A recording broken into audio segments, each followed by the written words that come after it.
Welcome friends and family and followers, future and current, right? My name is Diana Padilla and this is Saul Padilla, my husband, and we are organic farming in Harlingen, Texas. And we are brand new to this, so we're going to have fun. We're going to introduce our farm to you and share with you what we're doing and what we have to offer in segments. So please follow us so that you can learn all about us and maybe enjoy some time while you're at home.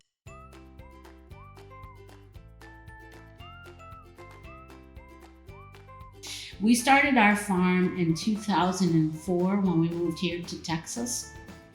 And we started farming 15 acres and we wanted to do it organically. And so we did it first for ourselves. And then in 2008, we started doing it for the public. And because we wanted to offer to the public healthy, good food choices. Our farm is called Yahweh Farm, and the long version is Yahweh All Natural Farm and Garden, because when we started, we weren't certified, so we called it All Natural. Yahweh is Hebrew for God, and we farm God's way. We really love what we're doing, and we believe in what we're doing because we are growing with the air, the soil, the water, and the people in mind. And so we just want to invite you to our farm virtually, since you probably can't travel to our farm.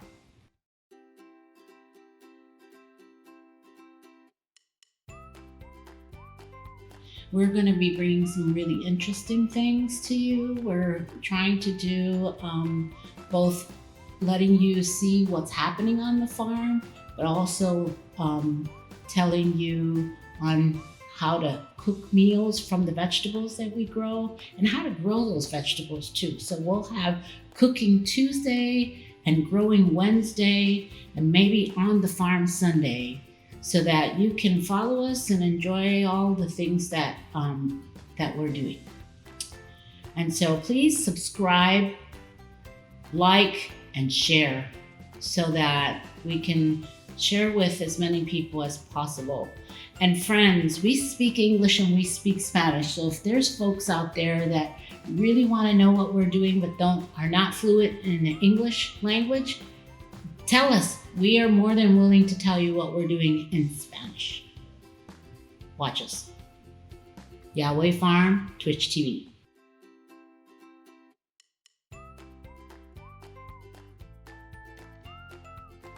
Some of the biggest challenges that we have faced is funding.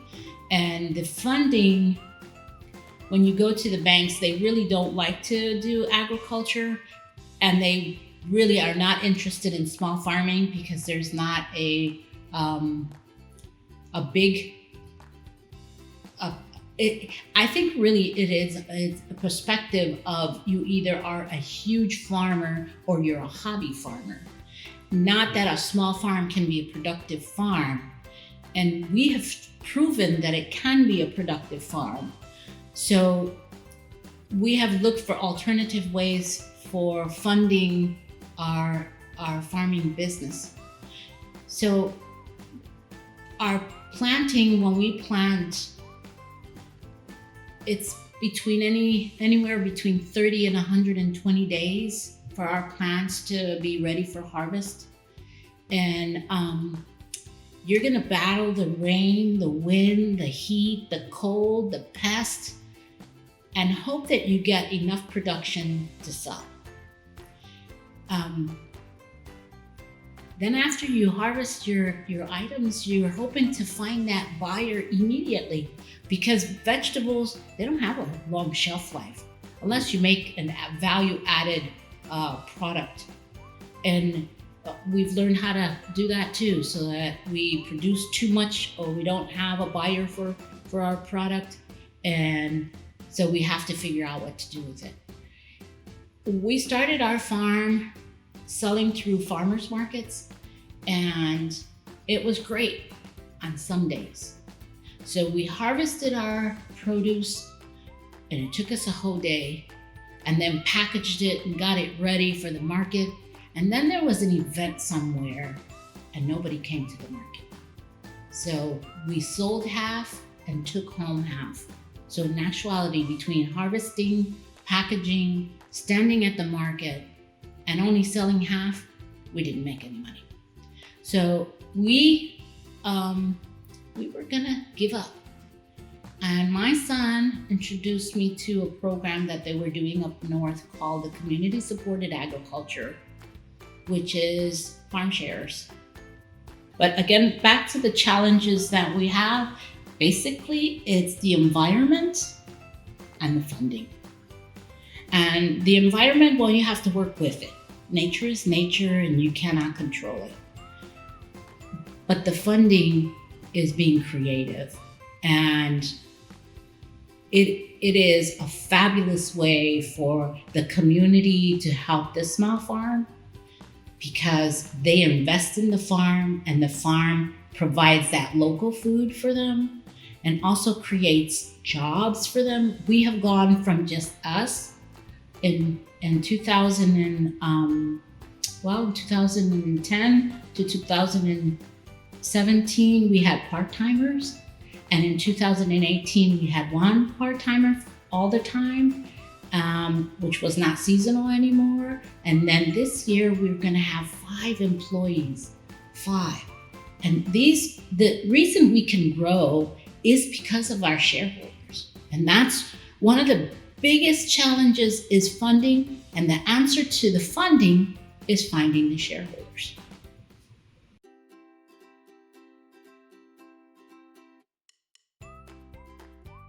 Well, community-supported agriculture is just that. It's agriculture supported by the community. The families pre-purchase or invest into the local farm, and the local farmer takes that funding and he's able to operate, buy seeds, hire staff, make plans.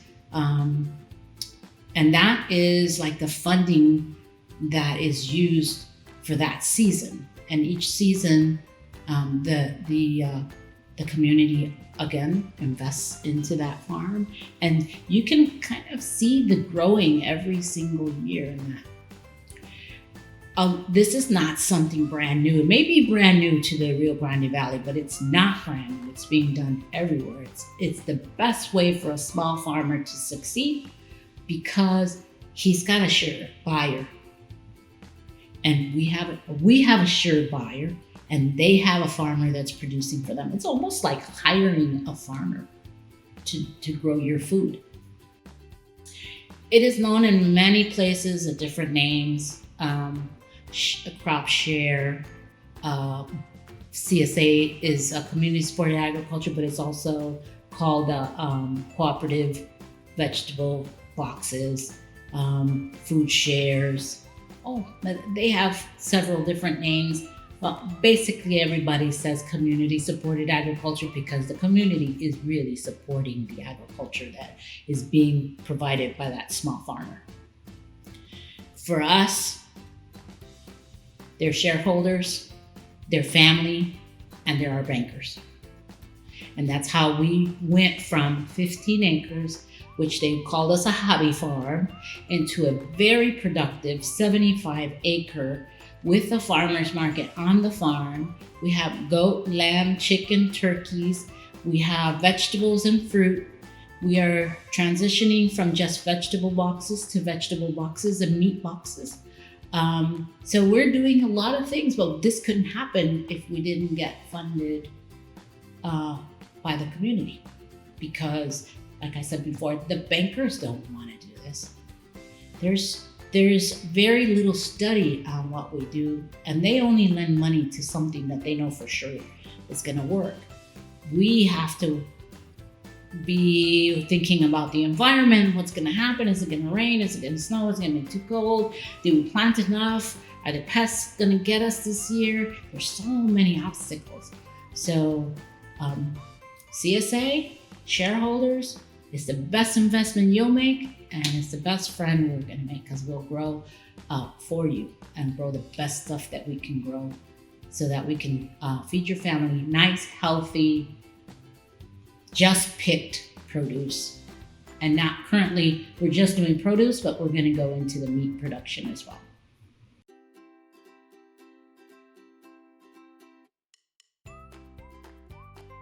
We're a whole farm. And when I mean whole farm, I mean, we have the animals, the fruit trees, the grass for the animals, the vegetable production. We use, a holistic practice where everything is reused the best way possible. You're getting your product without all the chemicals and with all the best way we know how to grow, and it's with using nature and caring about the soil and having the soil help us give you a really good product. The animals that we have, they know us. They are not scared of us. We can call them and they come. Yes, we are producing the animals for consumption, but they live a fabulous life before. It's a humane way. We do have to take them to get harvested to a processing, USDA, only because that's the way the rules say that we have to do it, not because of our choice. If it was our choice, we'd harvest it and they wouldn't have to leave the farm until it was consumed. But for right now, the rules and regulations say that they have to be processed. So that's the only stress that these animals go through, is from the time that we take them here to the processing plant. They don't go into a feedlot where they're masked, they're hormoned and antibiotic and all those. Because you can buy meat at the grocery store, and they could say it's grass-fed, but those animals that are grass-fed go to a feedlot. And when they go to the feedlot, they put antibiotics, hormones, they put all kinds of things in there. And yeah, they're grass-fed, but they're also everything else too. When you buy it from the local farmer, it's grass-fed, grass-finished. And it's born, raised, and harvested from that farmer, which is gonna be us. We're gonna do pork, lamb, beef, and chicken. So we want to supply the customers with not only the vegetables, but also the protein and the value-added products, because I love cooking. And you got to join me at the Cooking Tuesday, because I'm going to show you all the really cool things we could do with the stuff that Saul grows, right? And then you can follow us on Wednesday and learn how to grow those cool things that Saul grows, if you want to try it at home.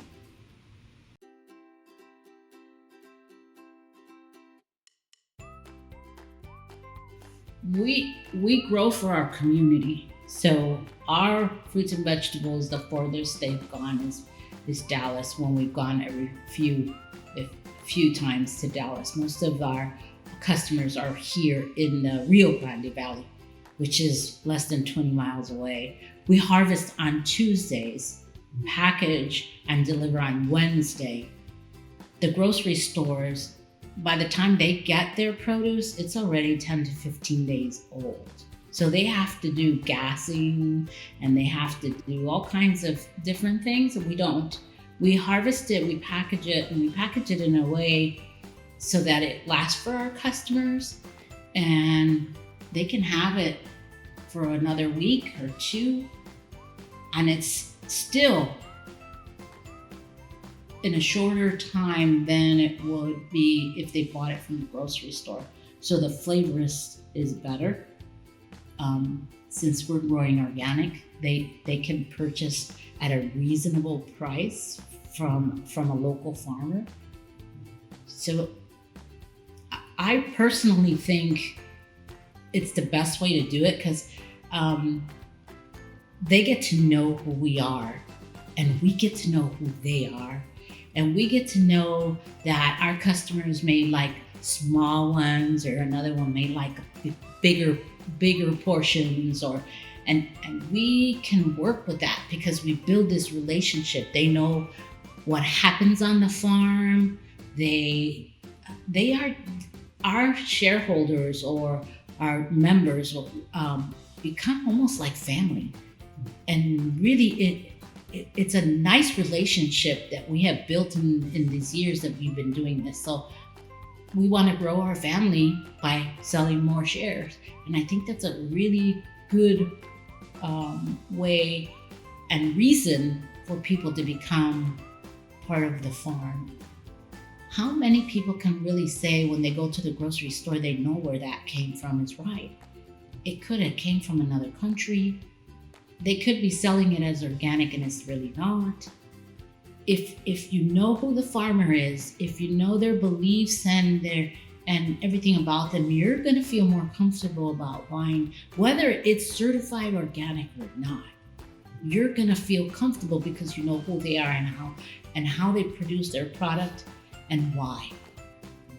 And it's probably the best thing that I think we've done.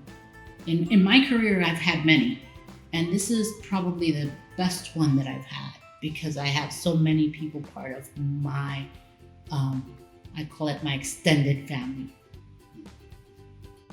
So you become a member of our farm because we're local, because we're going to provide you the freshest. We're going to provide you the best price that we can.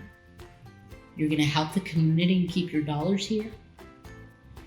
And you're going to keep the small farmer, us, alive. We're here. We don't want to go anywhere. So your money stays here.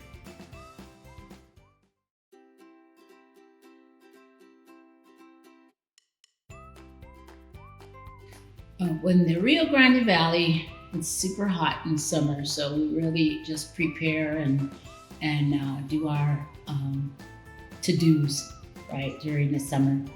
And then come September, when the heavy rains come and cool down the ground, we are ready to go for the new season. So it takes a while before your product, when you plant it, is ready for harvest. So even if we plant in September, we really don't have any product until starting October. And we'll have a good amount of vegetables, enough to make the boxes until November. So our vegetable season for the boxes is from November till May, because that's when we know we can guarantee anywhere between 6 and 8 different vegetables for your box. The season of leafy greens, they grow fast. So we'll have leafy greens for, October and November for sure. But then we plant carrots and hope that the ground is cool enough for them to germinate. And so we should have them by November. Or December. And then we have beets in December. And sometimes if the weather is really nice, we can have a 2-season spring and early fall. So we can have squash and tomatoes at the beginning of our season for those boxes. Not always, because it really depends on the weather on those items. But in January, we'll have broccoli, we'll have cauliflower, we'll have cabbage. So we're going to have the greens, we're going to have the cauliflower, the broccoli, the cabbage. And then starting spring again, and this is when we're preparing December for already for March, we're going to have tomatoes and squash, and we have a little bit of broccoli still left over and a little bit of lettuce in the month of February. And then it starts getting too hot for greens. So then you're going to have root crop, which would be the carrots and the beets and the broccoli and the cauliflower. And then it starts spring. And then we wind down. We still have fruit, watermelon, cantaloupe, but then it starts getting scarce, so we don't have enough to fill boxes of vegetables. We're going to still have vegetables, but not enough to fill up the boxes. So our subscription is going to be from November to May. You can always come to the farm and find goodies, but the boxes, 6 to 8 different vegetables, is is guaranteed only from November until May.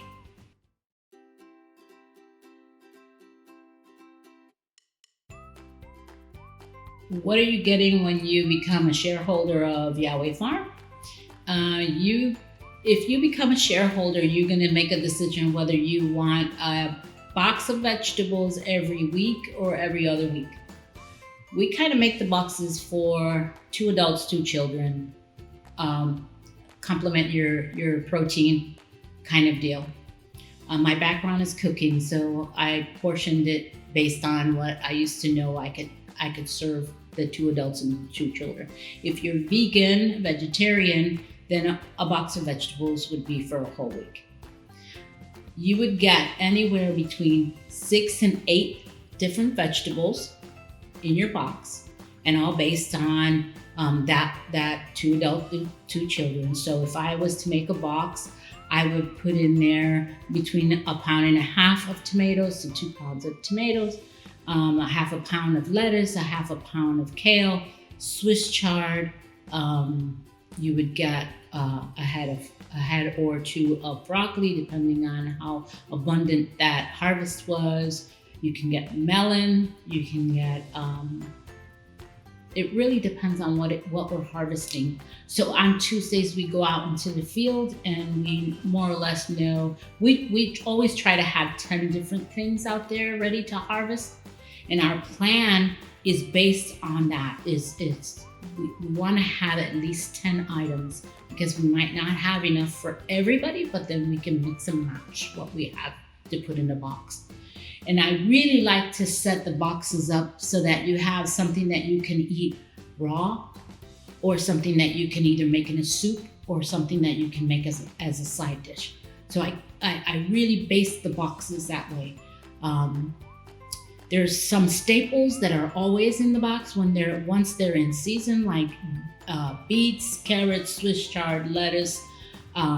Those are like basic items that you're always going to get, and then you get whatever extra items that we have planted and planned for you.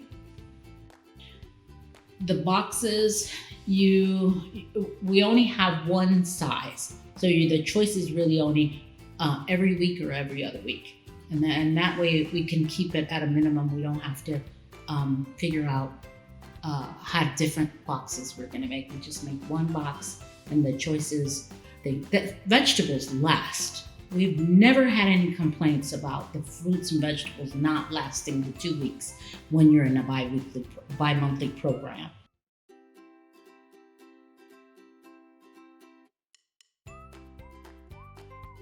So in the new season coming up, you will be able to choose other items for your vegetable box. So we're already making value-added items.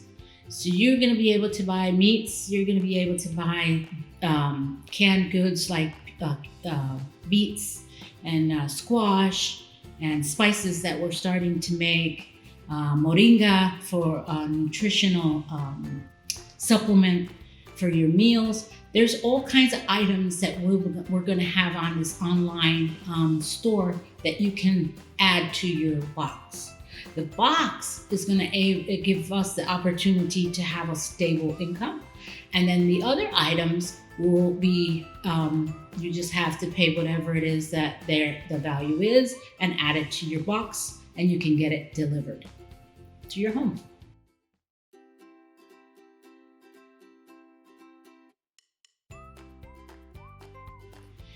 If I'm making a plan to grow my vegetables to give you squash for in between October and November, I still have to know how much squash I want. Because if I plant 1/2 acre of squash, I'll have way too much squash already at the same time, and then it's a waste. If I have 150 members, and I know that I want to give each member from 1.5 to 2 pounds, and then I think about how many squash that plant's gonna give me, I'm going to work on my math and my plans and where am I going to put it and how many times do I need to plant this. And it's a lot more involved in our planting plan than someone just going out there and putting 10 plants there. And then when it's ready, they sell their squash. It doesn't work that way. We have to have squash that are ready, which takes 45 days. Then they start producing squash for about 3 weeks, and then they start dying down. But between there, we planted another bunch of squash, and then that squash will be ready in 45 days. And then we have squash for about 2 months in that time frame. So it's really a big plan that gets put together. We can't put it together if we don't know who our buyers are. And we can't put it together and make a good guess without a lot of loss if we don't know how many people would be interested in buying it. So when you commit to us to buy our fruits and vegetables, we know how many people we have to commit to. People can buy when they come to the farmer's market, but it's whatever we have available at that farmer's market. For our members, we make sure we have what we need because they are our members, they are our supporters. So we make extra effort to make sure that we keep all the loss to a minimum so that we can keep their costs at the minimum possible, and helps us run the farm, helps us pay our staff, and even if something happens, we're still not going crazy because we didn't lose a lot of money.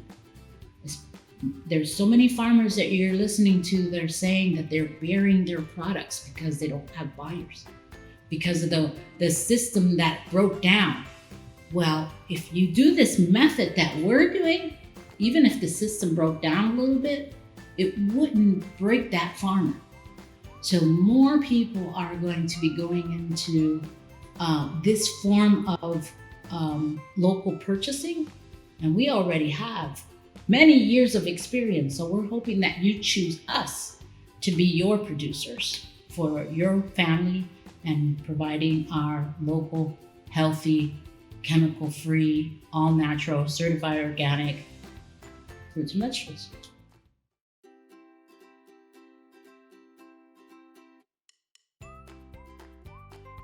I actually think that I'm living my dream.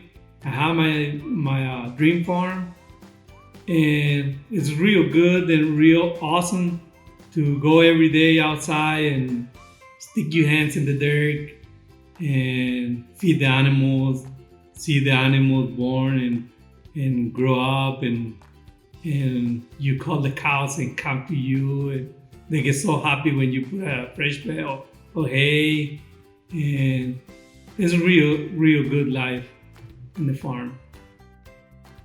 Harvesting, because when you put a small seed in the ground, you always plant it with faith that you're gonna harvest, but only Mother Nature decide if they're gonna produce or not.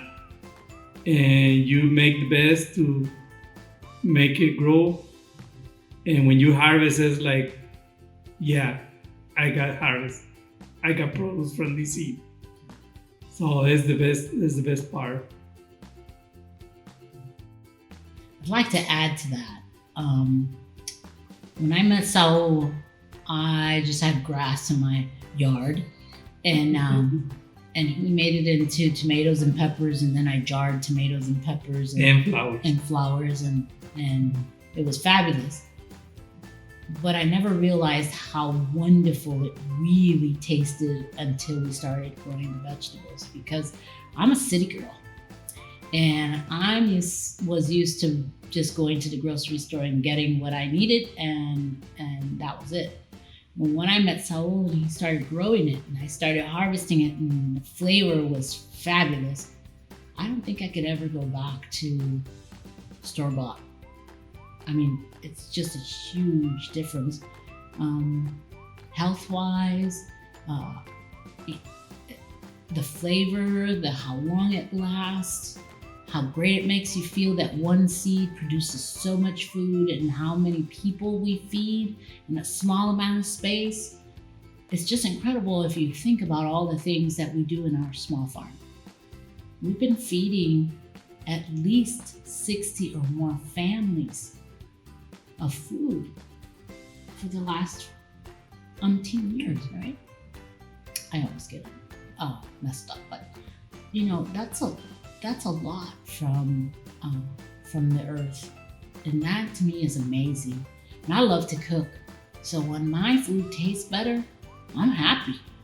I mean, I'm the other half. He grows it and I cook it, and I can't wait to show you all the things that we're gonna do in Cooking Tuesday, because I really enjoy cooking with good ingredients.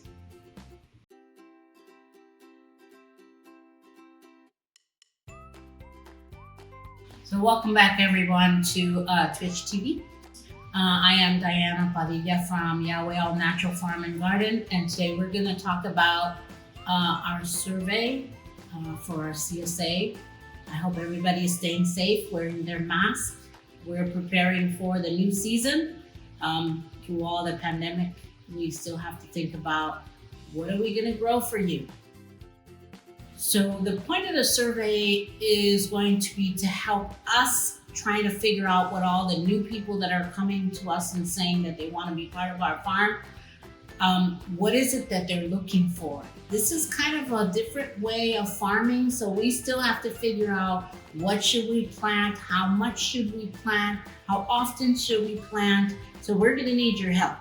We're going to have a survey. It's going to be a list of things that are available in those months. It's not everything. Might be some special items, but those are the things we're going to grow special anyway. So, but these are the main staple things that people use on a weekly or monthly basis. And the amount that I put on the survey is basically the amount that's usually in a package at the grocery store. So we do go to the grocery store and see more or less how they package theirs so that we can package ours the same. And the amounts also, the sizes and the amounts basically is something that I learned through my years of culinary experience to prepare meals for 2 adults and 2 children. So the reason that we want and we need this survey is so that we can figure out your budget at home. How much do you use?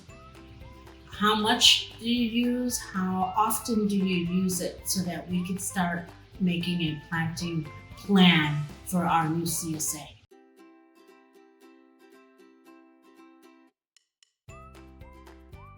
Well, that's also something brand new. When the COVID started in March and April, a lot of people who wanted home deliveries, and we found that was very convenient. You can order your items online, and then you can have your cooler ready at the front door. It is prepaid, so it's no contact. We put it in your cooler, we send you a message that it's there, and that is the reason why we're gonna do more home deliveries, because people do not want to go to the grocery stores. We don't know what's gonna happen if they can keep up with the people with the closings, or if you have to wait in line, which I really don't like to wait in line. I'd rather just order my stuff and get it delivered. So we're preparing. We're preparing to be able to support you, provide you a real good food, and minimize the issues that are going to be happening that we really have to get ready for.